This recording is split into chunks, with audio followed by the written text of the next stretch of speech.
చిన్న గ్లాస్‌లో నీళ్లు తాగాలన్నా, కప్పులో కాఫీ తాగాలన్నా, కనీసం సిగ్నేచర్ చేయాలన్నా ఇబ్బంది పడుతున్నాం అని చెప్తా ఉంటారు.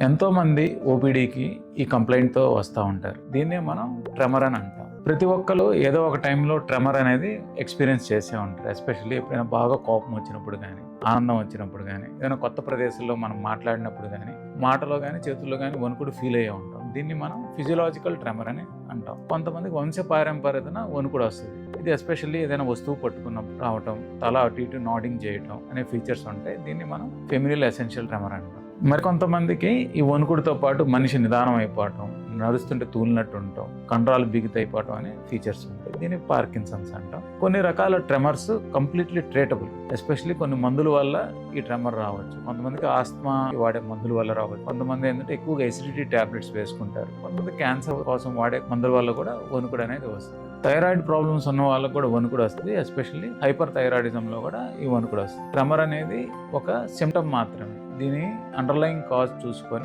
వీళ్ళకి ఏదైనా మందులు మార్చడం వల్ల కానీ, లేకపోతే కొన్ని మందులు తీసేయడం వల్ల కంప్లీట్గా ట్రెమర్ తగ్గిపోతేమో చూడాలి. కొంతమందికి లైఫ్ టైం టాబ్లెట్స్ వాడాల్సి వస్తుందండి వాళ్ళ అవసరాన్ని బట్టి. Thank you.